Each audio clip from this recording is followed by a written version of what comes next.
Bonjour à tous, bienvenue dans cette nouvelle séance matinale. On commence avec le rappel égal habituel. XTB France informe les participants que la présentation à venir et les informations qui vont être dispensées ne constituent pas en aucune manière une sollicitation ou une incitation à acheter ou vendre des produits financiers. Alors vous le savez, il y a beaucoup de temps forts, de publications assez importantes aujourd'hui, notamment la réunion de l'OPEP à Vienne. Donc hier soir aux alentours de 18h50, 19h, une publication a été donc dévoilée sur notre site. Je vous invite à la découvrir ou redécouvrir en tout cas si ça n'est pas déjà fait. Donc c'est bien sûr en lien donc avec les possibles mesures que s'apprête donc à prendre l'OPEP, en particulier donc la prolongation de l'accord de réduction de la production mondiale qui a été validé il y a à peu près un an. Cet élément semble déjà très fortement pricé, très largement intégré donc dans les cotations. Et justement, on a souhaité revenir un petit peu sur les autres mesures que pourrait prendre l'OPEP, ou du moins en parallèle comment elle pourrait décevoir les investisseurs lors de cette séance effectivement critique pour les valeurs du Brent et du WTI, plus largement du pétrole. Voilà. Donc je vous invite vraiment à reprendre cet article-là. Il sera également intégré dans l'analyse de ce matin au travers d'un petit renvoi vers le lien de la publication. Alors en parallèle, donc on a eu globalement des publications plutôt satisfaisantes côté asiatique, respectivement côté japonais et chinois au niveau industriel et manufacturier dans le courant de la nuit. On surveillera tout de même cette nuit, donc de jeudi à vendredi, la publication finale du PMI manufacturier chinois pour le mois de novembre par HSBC, parce que là on avait surtout donc la publication dévoilée par l'État. Donc plutôt de bonnes données à ce niveau-là, mais je pense que ce sera de toute façon assez vite éclipsé par ce qui va suivre, puisque en parallèle donc de la réunion de Vienne, la réunion donc de l'OPEP, réunion annuelle, on aura comme prévu donc le PCE et PCE Core, donc à 14h30 côté américain pour le mois d'octobre, cet indicateur essentiel pour estimer un petit peu l'inflation côté américain. Ça fait suite évidemment aux propos de certains membres du FOMC inquiets de l'évolution de l'inflation américaine, donc propos répertoriés dans le compte-rendu dévoilé mercredi 22 novembre à 20h, donc on en a parlé depuis évidemment. Dans une moindre mesure, en pleine séance de live trading cet après-midi, on découvrira également le PMI de la région de Chicago, donc là aussi une publication plutôt en lien donc pour estimer l'évolution industrielle, l'évolution manufacturière durant le mois de novembre côté américain. Voilà un petit peu les quelques temps forts qui vont vous intéresser. Et puis enfin, dans une moindre mesure, mais je pense vraiment que ce sera malheureusement éclipsé parce qu'il nous attend déjà en parallèle au niveau de l'OPEP et de l'inflation américaine. Il faut quand même mentionner la JCP Flash, donc là aussi une première estimation globalement de l'inflation au mois de novembre côté zone euro. Alors sans plus tarder, on va commencer avec EURUSD. Hier, j'insistais sur un objectif à très court terme, les 1,1880, pas tellement au niveau des opérations du live trading évidemment, parce que je vais plutôt m'intéresser donc à un deuxième niveau, celui des 1,1930. Alors tout cela sera évidemment extrêmement lié donc à l'évolution du PCE, à l'évolution de l'inflation côté américain. Non pas que je table sur un résultat particulièrement mauvais, mais j'espère en tout cas qu'on reprendra simplement l'élan haussier de ces dernières séances et que ce PCE sera globalement vite balayé du revers de la main au travers donc des prochaines heures. Voilà, donc à très court terme, en d'autres termes, maintien de la pression haussière au travers des opérations de scalping qui avaient été présentées à l'occasion des précédents Good Morning Market. Je pense notamment à celui de mardi et justement à celui de jeudi également de la semaine dernière. Donc plutôt une préférence haussière pour les opérations de scalping. On sort du canal descendant qui est sous nos yeux, ici en pointillé rouge, au travers donc à court terme d'un 18,80 et pourquoi pas par extension, voilà l'objectif des séances de live trading sur les 19,30. Alors, les indices européens ont connu une grosse volatilité hier, donc à cheval entre les propos autour des négociations sur le Brexit, plutôt en matinée des propos rassurants, dans le cours d'après-midi plutôt inquiétant. On a eu également donc quelques sueurs froides, je dirais, avec les attentes au niveau de l'OPEP. Alors je vais maintenir comme ces derniers jours de toute façon ma frontière technique sur les 13 100. Donc idéalement j'attendrai quand même pour abattre des opérations à la hausse, des opérations de scalping, de revenir au-dessus de ce niveau-là, avec deux objectifs à court terme, 13 115 et 13 140. J'espère que la prolongation de l'accord de l'OPEP et surtout la communication du cartel qui sera faite aujourd'hui permettra d'avoir à la fois un rebond des valeurs pétrolières et par corrélation un rebond des indices occidentaux.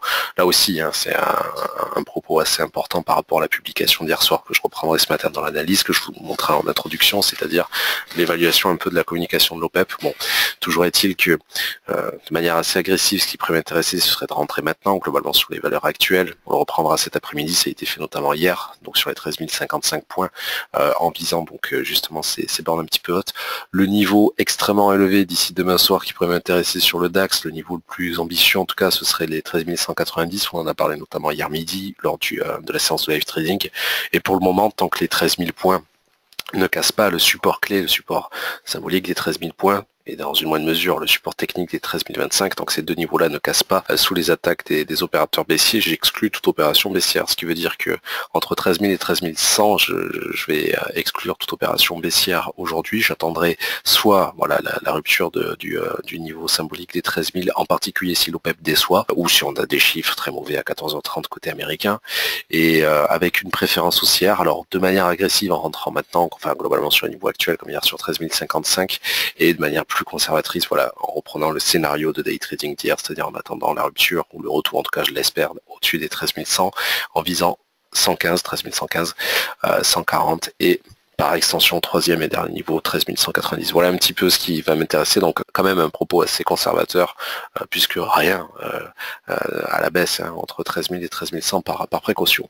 Alors je vais passer peut-être un peu vite sur les autres sous-jacents parce que le temps tourne et je vais respecter quand même le format de la séance. Alors à court terme, ce serait plutôt des opérations de scalping à la baisse qui m'intéresseraient à nouveau sur l'or. Donc j'aurais tendance à attendre quand même des petites opérations de sell limit, c'est-à-dire en cherchant à rentrer sur 1285, donc un prix d'entrée légèrement supérieur aux valeurs actuelles, et en cherchant justement à sortir sur les niveaux actuels 1282-83.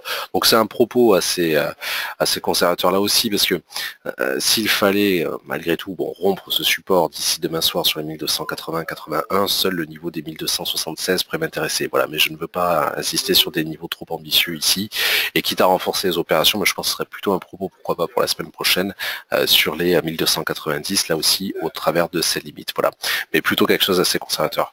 Bon, on le sait, on l'a déjà vu, hein, c'est évidemment le pétrole qui va largement dominer aujourd'hui. Alors juste, je rappellerai que donc hier, on a eu des stocks du département de l'énergie, donc qui ont complètement contredit l'attente de l'API, parce que l'API, donc mardi soir, tablait sur une progression d'1,8 million des stocks de brut. Finalement on a eu une baisse de 3,4 millions, donc assez surprenant comme écart. Cette publication, en tout cas ces mouvements-là, vont vite être balayés avec ce qui va se passer aujourd'hui. J'espère encore une fois que ce sera un propos plutôt haussier qui découlera de cette réunion, donc que les investisseurs salueraient effectivement. Donc la prolongation d'accord, mais ça encore une fois je pense que c'est largement pricé, mais plutôt la communication rassurante de l'OPEP qui viserait donc à intégrer de nouveaux pays dans cet accord, ou du moins des pays qui n'ont pas respecté jusqu'à présent l'accord. Là aussi je renvoie sur la publication d'hier soir. Bon, concrètement ce serait effectivement les 57-40, mais on est globalement dessus, donc ça n'a pas grand intérêt comme premier objectif, mais plutôt les 57-80 et par extension pourquoi pas les 58-40 qui pourraient m'intéresser, avec cette préférence haussière au travers d'opérations d'achat, en cherchant à rentrer effectivement globalement sur les niveaux actuels, et quitte à les renforcer sur 56, 85, 90, donc à proximité du support le plus proche qui a été testé à nouveau hier, parce que ce ne sont pas de nouveaux tracés techniques, donc à 18h et 18h30 globalement.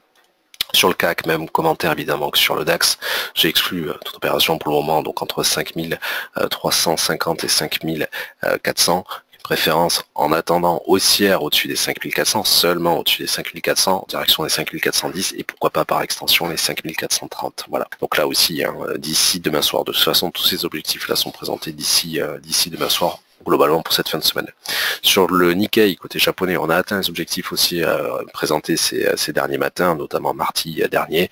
Donc là, ce serait plus pour moi l'occasion de prendre les bénéfices et de sortir de ce marché, notamment parce qu'il y a toujours ce décalage horaire, évidemment, entre l'Europe et le Japon. Et donc cette nuit, on sera confronté déjà à la dernière séance de la semaine côté japonais. Voilà. Donc comme les objectifs haussiers, contrairement au DAX, contrairement au CAC, par exemple, pour le moment, en tout cas pour les plus ambitieux, je pense aux 13 190 ou à 5430, comme ils n'ont pas encore été vraiment atteints depuis hier après-midi, eh bien là je vais chercher à continuer de travailler plutôt côté européen et à sortir du marché en prenant bénéfice côté japonais.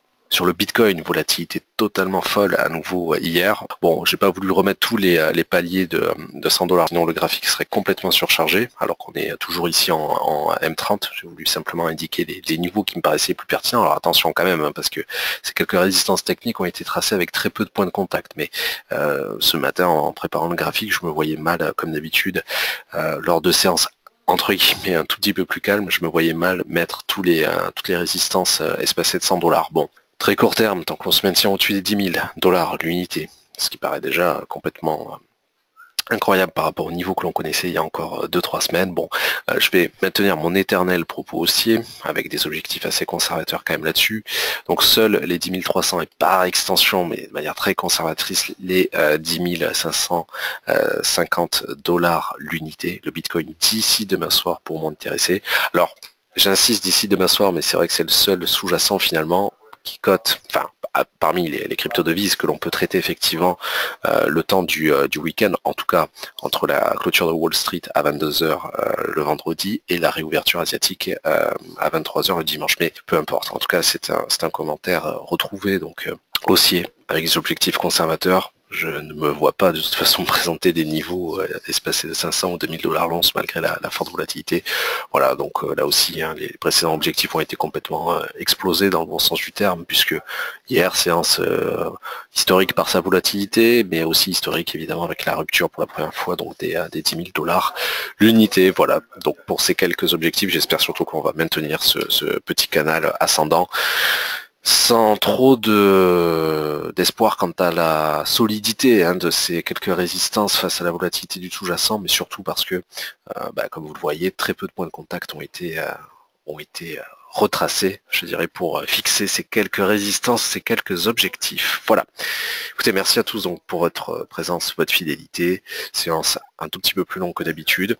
Je vous invite encore une fois donc à reprendre le contexte d'Axe de tout à l'heure. J'espère que il ressemblera le plus possible à ce que l'on a déjà vu hier.